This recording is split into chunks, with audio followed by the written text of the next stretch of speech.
Hi, and welcome back to 10-Minute Bible. In this video series, we're looking at the version of Jesus' life presented by a writer named Luke. If you've seen the other videos, then what I'm going to say will make a little more sense, but this video can also just be seen on its own. So again, welcome. Thanks for joining in. My name is Mike Venema, and I think we'll get started.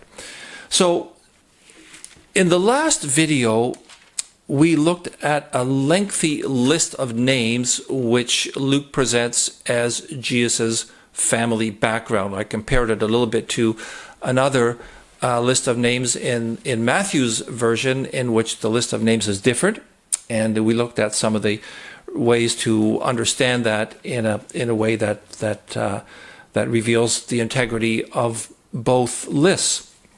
Now, at the beginning of chapter 4 in Luke, which is where we are right now, and by the way, if you haven't read it, maybe just pause for a second. I'm using a version of the Message of the Bible called The Message, and you can access it on BibleGateway.com. We're just going to look at a short passage today. We're going to take it a bit easier today, and it's a passage where Jesus is tempted by Satan.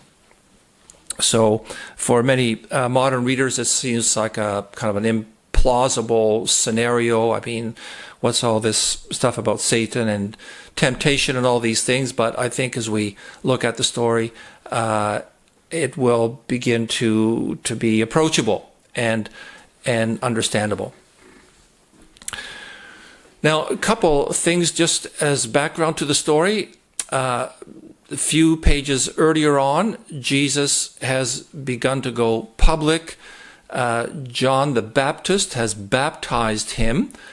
And then we read that Jesus left the Jordan, which is where he was baptized, left that region where John the Baptist was at work, and he goes into the desert. Now, the thing about Jesus being baptized by John the Baptist is one of the things that happens there is that the way the Bible writers present it, God's Spirit descends on Jesus. And this is an empowerment of Jesus, that Jesus is going public, and he is the last stage of his preparation for going public is to be empowered in a fresh way by God. So God's Spirit. So he is now empowered for what's going to turn out to be a stunning battle. So I'm going to mention a few things. I'm not going to actually read the text, but I'm going to mention some things about it, which I think are just key, and then where it leaves us, why it's helpful today. So one thing to remember about this is that it's something like traveling back in time, traveling back to the story of the Garden of Eden in the very first pages of the Bible. So in that story, if you know anything about it, the woman Eve is tempted, and then so is Adam the man, tempted to eat from the tree of the knowledge of good and evil, which God had forbidden them to eat from. It would be the same as saying, I want to take God's role. I want to know I want to know everything, that as God knows everything, which of course for finite persons is not doable. Anyway, so in the Garden of Eden, the first humans are prohibited from eating from that tree. So here also, we discover that that there is a temptation involving eating. So the tree of the knowledge of good and evil, Adam and Eve ate from the fruit. And the fruit is in itself not bad. You read in the text, Eve looked at the fruit and saw that it was good for eating. And similarly, in this story, Satan is tempting Jesus, and Jesus is, he is a fiercely hungry man. He has been out in the desert for some weeks, fasting, praying, confronting things that he needs to confront, and And so it's not that Jesus's physical hunger did not deserve to be addressed. I mean, Jesus, deserved to have some food, and so there's a kernel of, I don't know if the right expression is kernel of truth, but there's something legitimate in Satan saying to Jesus, you can turn these stones into bread, and you don't need to endure this hunger. And so then Jesus does something which stands in sheer contrast, so different from what Adam and Eve did. He responds to the accuser with the words of God from the Jewish scriptures. And he says, it takes more than bread to live. It takes the word of God to live a proper and flourishing life. So that's test number one. It involves food, and as in the Garden of Eden, and this time the person being tempted passes. Similar thing happens in the next part of the story. Let me back up a little bit. Jesus is on a mission, and his mission entails a lot of suffering. And at the end of that suffering, he will emerge from it. And as you discover in the story of Jesus and in the New Testament, Jesus is elevated, back to heaven, to sit at God's right hand, and to be the ruler, so to speak, of the world.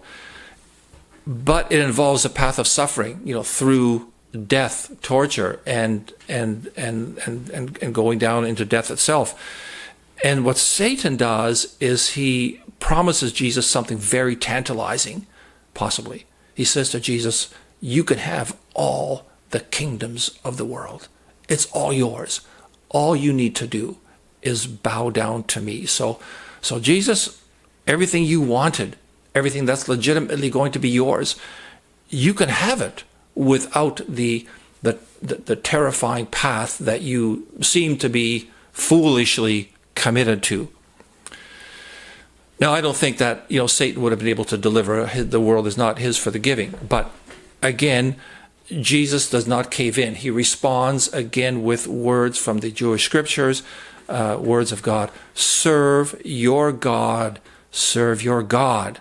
Serve your God with absolute single-heartedness. So again, Jesus, unlike Adam and Eve, passes the test. Number 3, the admiration of the Jewish people. Satan promises Jesus the admiration of the Jewish people if only Jesus will throw himself down from one of the heights in the Jewish temple in Jerusalem, which at that time was a fabulous place, and you can see reconstructions of it online.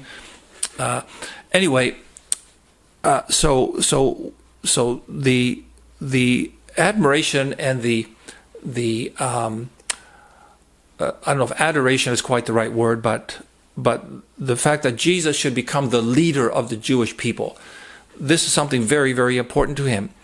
And so what Satan offers him is a way to get the adoration of the Jewish nation by doing this spectacular feat, and then discovering, that he will throw himself off this height in the temple, and the angels will come and rescue him, and then the Jewish nation will be, so to speak, at Jesus' feet. And Jesus says, nothing doing. He's not going to do that. And let's see. He says.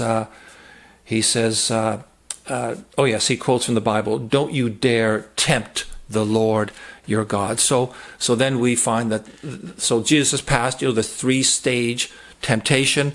He has stayed on his path. He has not caved in to Satan. And so then we read as a little end note that the devil retreated, lying in wait for other opportunities, which he will take as the story unfolds. So just to recap a little bit, in the Garden of Eden, the serpent tried to cut off the mission of God at the root. And the mission of God was to see the human community thrive and flourish in God's in God's abundant world, a community that's blessed, that's strong, creative, free, cheerful.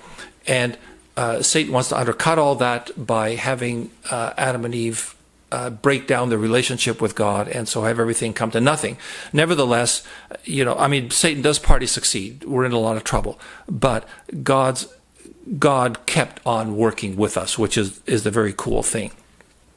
And so the temptation of Jesus in the desert is kind of like the Garden of Eden revisited, the Garden of Eden 2, so to speak, where Jesus is revealed as the one who has come to undo the catastrophic move of the human community to begin to do wrong and to kind of create a partnership with evil, so that evil overruns certain parts of God's creation. So Jesus is not just another human who Satan can overmaster with his cunning as he deceived Adam and Eve, but Jesus is the Son of God who has come to unravel all the plans of the accuser. That Jesus, so to speak, travels back to the Garden of Eden and puts Satan on notice that his days are numbered.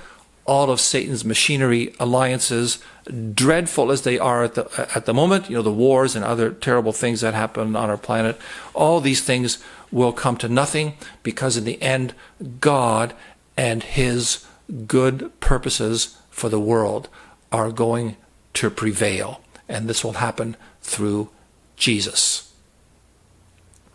So that's it for this 10-minute Bible. We are going to, in the next one, discover what begins to happen as Jesus leaves the desert and truly does go public with God's message for the people. So thanks again for watching. Be well. Don't forget to subscribe and hit the notification button. And I will see you next time. Bye-bye.